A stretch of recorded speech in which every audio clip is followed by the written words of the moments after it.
Voilà votre programme avec Spécial Auto Garage. Société de la maintenance automobile et de la distribution des pièces des rechanges et véhicules multimarques en République démocratique du Congo.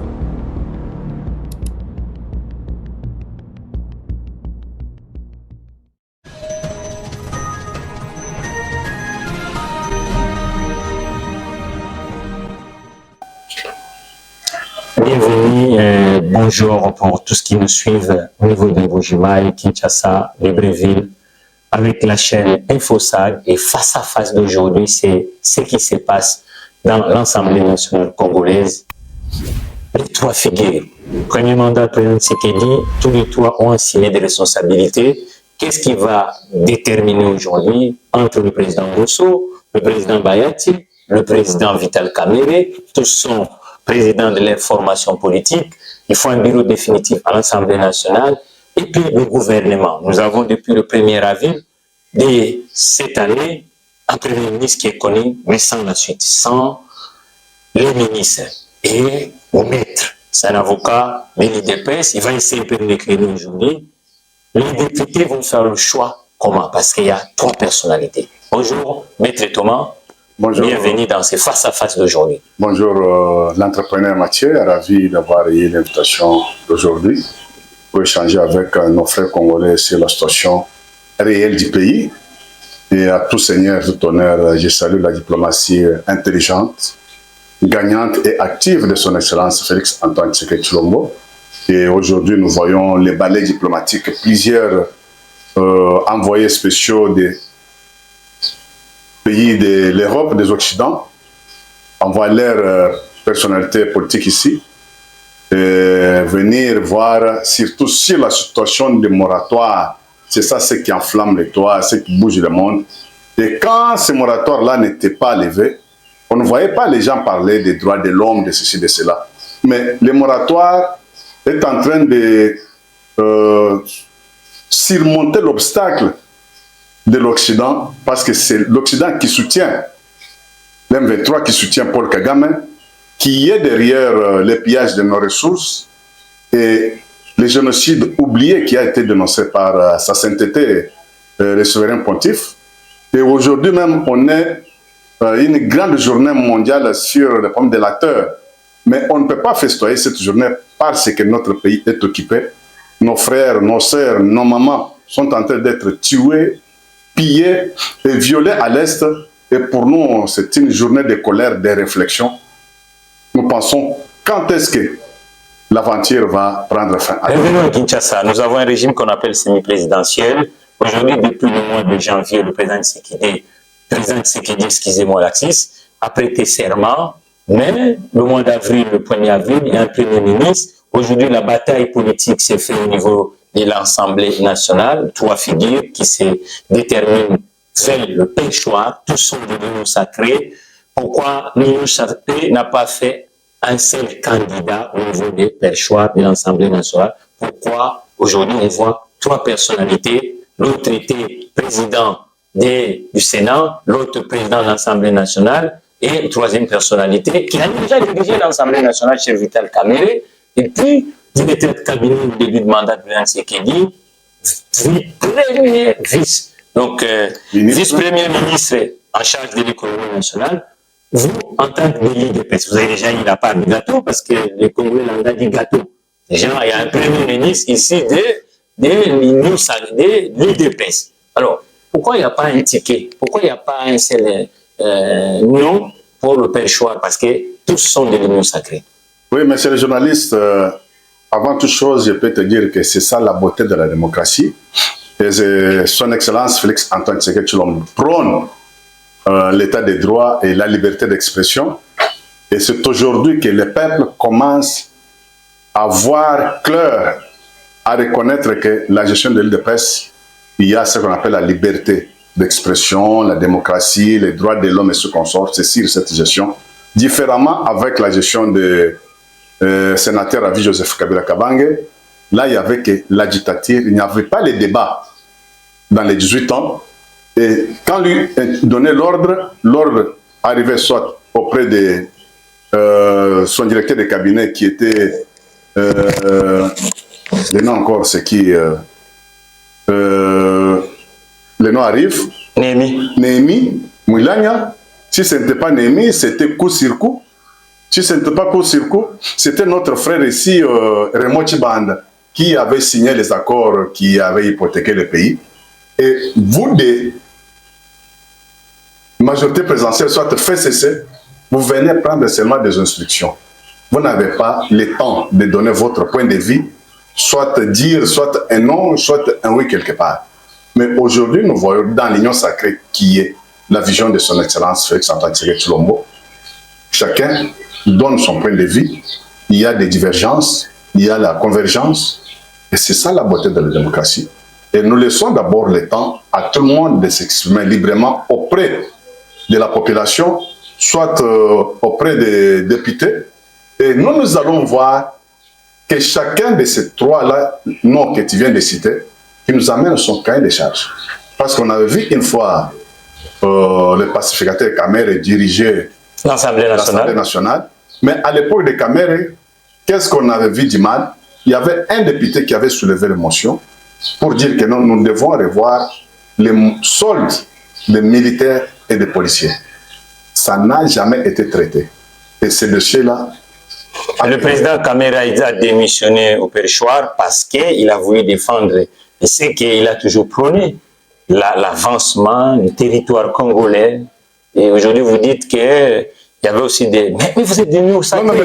Mais toi, tu dis ça, n'oublie pas aussi, quand tu veux me faire retourner à ça, je vais aussi te rappeler pour dire que ce n'est pas aussi pour rien, il avait publié un livre pour dire que voici pourquoi je soutiens Joseph Kabila. Quand tu veux m'amener dans ce schéma-là, et quand aussi on va vouloir mettre sur la table les livres qu'il avait dédiés à Joseph Kabila, et ça risque encore de tirer les choses en longueur. Mais vous êtes des alliés. L'une des pièces avec le parti de Honorable Vital, parce qu'il est député, Honorable Vital Kamere, vous êtes des alliés. C'est-à-dire que vous êtes dans une seule plateforme, et il a aussi fait partie de ce président. Il est parmi les six qui président. Il est parmi les six présidents qui ont géré les élections de son Excellence Félix-Antoine Tshisekedi-Tshilombo, là où il a été élu avec une majorité écrasante, mais ils n'étaient pas seuls, ils étaient à 6. Mais le problème qui se passe aujourd'hui, c'est... Mais les députés maintenant vont voter les trois personnalités parce qu'ils ont un nom, ou c'est quelle approche vous aujourd'hui? Parce que la majorité parlementaire est du côté de l'Union sacrée. Vous êtes au pouvoir. Maintenant, la différence se fera de quoi? Parce que M. Bosso était déjà le président de l'Assemblée nationale, l'autre était le président du Sénat. Aujourd'hui, cette bataille à trois, avec, en France, on les a appelés l'autre fois les éléphants, le Parti socialiste, les Giscard, tous ces grands noms de la politique française.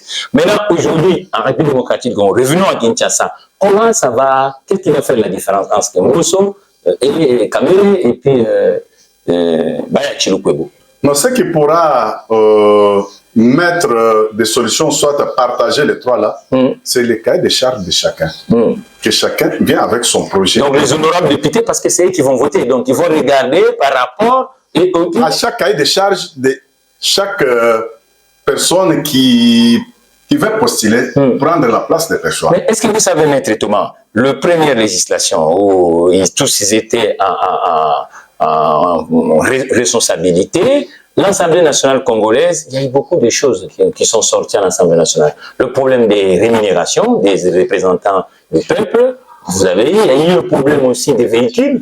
Vous savez, il y a eu beaucoup de choses qui ont sorti. Est-ce qu'aujourd'hui, cette nouvelle législature au niveau de l'Assemblée nationale, le nouveau président qui va arriver, il va essayer un peu de rectifier sur ces genres de communications qui sont passées l'autre fois? Non, justement, parce que notre grand problème, d'abord, nous parlons sur les problèmes de la Constitution que nous avons. Nous avons une Constitution qui nous a été imposée, léguée par des Occidentaux. Là, on parle de la Constitution des belligérants. Et dans cette Constitution-là, le peuple congolais se retrouve. Il faut réformer l'actuelle Constitution avec ses mandats. Donc, ça soit un président qui devient réformiste. Pour non, ce n'est pas le président, mais c'est l'initiative du président avec les députés qui sont... Oui, le président de l'Assemblée nationale. Le président de l'Assemblée nationale est à mesure de faire sursoir un projet quelconque de loi et ce qu'on sort pour que ça ne puisse pas passer. Maintenant, dans le terrain économique, parlons un peu de l'économie. Parlons un peu de l'économie parce qu'aujourd'hui, nous disons par exemple la loi sur le petit commerce qui est toujours dans la traîne, en République démocratique du Congo. Nous parlons par exemple du financement des entreprises. Aujourd'hui, la loi de finances, chaque fois on dit que tout passe par ce qu'on appelle la consommation. Et le nouveau président de l'Assemblée nationale, il doit réformer de ses côtés le problématique de l'énergie. Donc tous ces éléments-là, est-ce qu'il y aura vraiment quand même des réformes destinées à ces déficits? Justement, nous savons que notre pays souffre dans beaucoup de choses. Il faut faire des réformes à tous les niveaux. Quand tu parles sur les niveaux d'affaires et ce qu'on sort, Petit commerce. Petit commerce. Et il y a une loi déjà. Mais ce que nous souffrons, c'est quoi? C'est l'applicabilité, le suivi de cette loi. Tu vois, un investisseur qui fait l'importation de ces marchandises, on peut parler même sur le riz. Il importe des conteneurs, 1000 sacs, 100 000 sacs. Quand ça arrive, il faut qu'il puisse céder ces histoires-là aux petits commerçants qui nous vendent dans les détails. Mais tu trouves la même personne, te vend au prix de gros, et il vend aussi au détail. Et tu vas trouver même des Chinois, des Indiens, ces consorts, ils te vendent même l'aiguille, un tournevis, ils te vendent même un boulon. Et tu vois que ce sont des choses que les petits commerçants peuvent facilement vendre. Est-ce qu'on peut Sauf qu'il y a des limites dans des marchandises, soit dans des articles qu'il faut vendre au point de détail. Des pièces automobiles, là ça va. Dans des alimentations, ça va. Mais dans des histoires de ménagères et ce qu'on sort, il faut que ça soit au moins réglementé et qu'il y ait quand même des suivis. C'est dans cet ordre d'idée-là que nous voulons que cette assemblée ici, que le pays décolle. Le peuple parle aussi de l'inflation. Continuons avec l'économie. L'inflation est devenue aujourd'hui plus importée, mais qui touche vraiment la plupart, elle est généralisée parce qu'il n'y a pas qu'un seul produit. Maintenant, le nouveau président de l'Assemblée nationale, avec des commissions, parce qu'il y a une commission ECOFIN et ainsi de suite, à l'Assemblée nationale, comment il doit commencer pour que nous puissions quand même inverser le problématique de l'inflation dans la consommation congolaise? C'est là où nous, c'est là où nous parlons que chaque personne qui a des initiatives, qui veut prendre le perchoir, qu'il puisse nous donner son cahier de charges. Il va demander des députés ou à la population? Parce que les représentants, ce sont des députés. Bon, mais le souverain primaire, c'est la population. Nous allons, le peuple est l'émanation de la nation, soit les députés là. C'est le peuple qui ont voté les députés. Et les députés là travaillent au nom de la population. La population a aussi droit de dire à ses électeurs là pour dire non, nous, on t'avait élu, mais nous voulons que cette fois-ci, tu puisses au moins parler le peuple d'abord. Que tu mettes le peuple au centre à tout ce que tu as comme projet, soit chaque gouvernement qui va venir, soit chaque ministre qui viendra, qu'il puisse voir ça comme priorité sur le terrain. Les chefs de l'État avaient donné les 6 pistes, les 6 axes prioritaires. Bon, maintenant, quand toi tu es ministre, 6 engagements, qui parlent le peuple d'abord. Mais quand toi, le ministre, tu viens dans ton secteur, tu ne fais pas face à ce qui avait été dit par le chef de l'État. Mais qui peut redresser les choses? Ce sont les députés. Mais c'est là où nous voulons que cette assemblée qui va être dirigée demain, soit après-demain, par un président qui sera élu par les députés, qu'on puisse voir les changements. On n'a pas besoin des noms de personnes, mais nous avons besoin des actes concrets. Pourquoi il n'y a pas une femme? Quand dans ces listes de 3, on ne voit pas une éminente députée. Non, mais on parle seulement de 3, mais le champ est libre. Le champ est libre. Même les gens de soi-disant opposition, si leurs ambitions sont là. Le Toyota RAV4 équipé du système Toyota Safety 16-2 série vous offre un système pré-collision qui permet de veiller sur vous pendant que vous veillez sur les autres.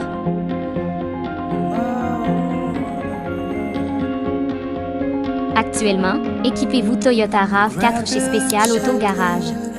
Voilà, les 3 personnalités. On voit qu'ils viennent d'un différents partis politiques. Il y a aussi le vrai problème de cette coalition. Tous ne sont pas de gauche. Est-ce qu'il y a des points de divergence? Parce que nous voyons les libéraux aussi sont à l'intérieur. Mais justement. Alors, et on a vu le président Macron. Le président Macron, le premier mandat, l'Assemblée nationale a changé les visages par rapport au deuxième mandat. Et on voit que la jeune génération a pris aussi le perchoir, même les femmes. Alors, aujourd'hui au niveau de l'IDPS ou des alliés que vous avez, il n'y a pas d'autres personnages qui peuvent incarner le péchoir de Non, il y a plusieurs l'Assemblée nationale. Il y a plusieurs personnes. Chez nous, dans notre base de l'IDPS, parce qu'officiellement, l'IDPS n'a pas encore donné sa face pour dire que non, l'IDPS soutient tel ou tel candidat. Mais nous voulons que, comme il y a des divergences à leur niveau, que tous les trois là puissent partir en ordre dispersé. Que les députés prennent les responsabilités. Même si ça ne tournera pas bien demain, que ce soit sur la tête des députés. C'est pour l'IDPS et pour nous qui sommes à la base, nous voulons que ça aille. Mais on dit le poids politique. Ils sont alliés, ils ont leurs députés, ils ont leur groupe au Parlement. Ça veut dire que vous avez récupéré la primature et ils veulent aussi récupérer parmi les non, mais parce que toutes les trois personnes-là, l'un n'aime pas laisser pour l'autre. Joe Biden, celui qu'on appelle le président Bosso. Le président Bosso veut faire la continuité. Parce qu'il dit que non, avec lui, il pourra facilement faire passer la loi des Tata et des Mamas. La loi des Tata et des Mamas. Il a déjà la maîtrise de soi et il va bien gérer les choses. Et c'est pour cela aussi nous voulons soutenir le président Bosso par rapport à sa vision de cette loi-là. Parce que la Constitution doit être révisée. Bon, avec le prof Bahati, lui dit que non, lui va parler sur les trains de vie des institutions, ça sera diminué et il fera de sorte que les choses puissent marcher différemment avec le premier mandat. Avec le pacificateur, il était consulté par le Premier ministre. Lui, il a dit que non, il faut un gouvernement costaud parce que le RDC, c'est un grand pays. Bon, chacun a sa vision, mais nous voulons que les députés puissent prendre leur charge. Si dans leur directoire là des présidium de l'Union sacrée, il n'y a pas une solution, soit il n'y a pas de convergence. Et chacun... Le 1er avril, les Congolais ont découvert dans le petit écran, à travers le monde, le visage de Mme Toulouka comme Premier ministre. Aujourd'hui, nous sommes déjà à 3 semaines. L'équipe gouvernementale, qu'est-ce qu'il faut pour avoir une équipe gouvernementale qui va accompagner Mme Toulouka? Non, mais ce que je peux te dire vrai comme une information secrète, Mme Toulouka, là où elle a déjà son gouvernement. Mais même si elle va publier ce gouvernement-là aujourd'hui ou demain, mais le gouvernement doit être investi par l'Assemblée nationale. Le président des chambres basses n'est pas encore investi. Il n'y a pas de conséquences dans le terrain économique parce que nous voyons que depuis le mois de novembre dernier, tout était autour des élections. Aujourd'hui, le gouvernement qui est actuel expédie les aspects courants.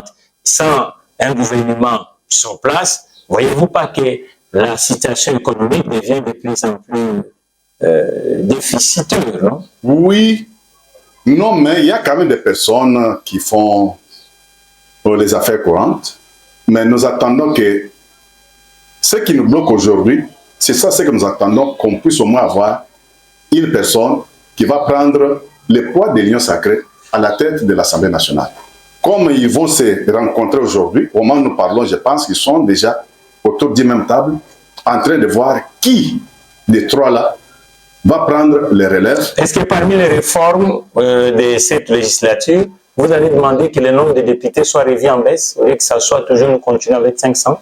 L'IDPS, qu'est-ce qu'il propose? Non, pour nous, l'IDPS, on ne voit pas l'importance de la Chambre haute. Donc, il faut supprimer le Sénat. Pour nous, parce que... Et laisser la Chambre basse à 500 députés toujours? Justement, pour nous, on ne voit pas l'importance de la Chambre haute parce que dans nos provinces, plusieurs gouverneurs ont failli à leur mission. En l'occurrence, le gouverneur de la ville-province de Kinshasa, Gentini Ngobila. Mais quel est le rôle de la Chambre haute qui gère nos provinces? Il y a une décentralisation dans ce pays, les assemblées provinciales sont là, c'est eux qui doivent contrôler les gouverneurs et ainsi de suite. Bon, en tout cas, le caméra est là. Nous sommes arrivés à la fin de cette face-à-face d'aujourd'hui. Les Congolais qui sont en train de parler à la maison, il est où le gouvernement? Comment vous pouvez les rassurer? Non, non, je dirais aux Congolais que non, le gouvernement Jala, on a eu une personne, le oiseau rare, une personne qu'il faut à la place qu'il faut, c'est Madame, Son Excellence, Madame Toluka, elle est Jala. Dans 2 ou 3 jours d'ici fin de la semaine, nous serons informés sur le gouvernement. Et je suis sûr que ce gouvernement sera différent avec des gouvernements différents, précédents, parce que... La différence viendra de quoi? De quelle sauce? De quelle mayonnaise? Il aura à mettre des personnes vertèbres qui vont venir uniquement pour faire changer des choses et travailler pour le compte des peuples différemment avec l'axe qu'on avait, soit le virus qu'on avait des FCC, Cash, Coalition, ce qu'on sort. C'est dans cette idée-là que beaucoup de choses n'avaient pas bien tourné parce qu'il y avait l'esprit de coalition, ce qu'on sort. Mais aujourd'hui, IDPS va travailler différemment et les gouvernements... Il y a toujours coalition, vous êtes en coalition avec l'INC, vous êtes en coalition avec MNC, vous êtes en coalition avec AFDC des Bagondés. Justement, mais cette fois-ci, il n'y aura plus des erreurs qui vont se répéter comme la fois passée. Nous vous remercions, Maître Thomas, pour ce face-à-face d'aujourd'hui, d'avoir répondu à cette invitation. Quant à moi, prochaine... Non, c'est moi qui vous remercie de m'avoir donné quelques temps de s'exprimer pour informer nos frères congolais et surtout ceux qui sont à l'Est. J'ai vu quelques images d'une dame qui dit que Walai, nos adversaires ne réussiront jamais pour balkaniser notre pays. Et je soutiens ça. Voilà, c'était l'UDPS représenté par Maître Thomas. Ce qui se passe au niveau de Perchoir, c'est ce qu'on a voulu analyser ensemble. Et puis, le gouvernement. Les Congolais veulent avoir de nouveaux visages qui vont présider les départements ministériels de la République démocratique. Non, non, il y aura beaucoup de rigueur cette fois-ci. Merci, à la prochaine occasion. Merci beaucoup. InfoSag. Première chaîne des entrepreneurs et investisseurs en République démocratique du Congo.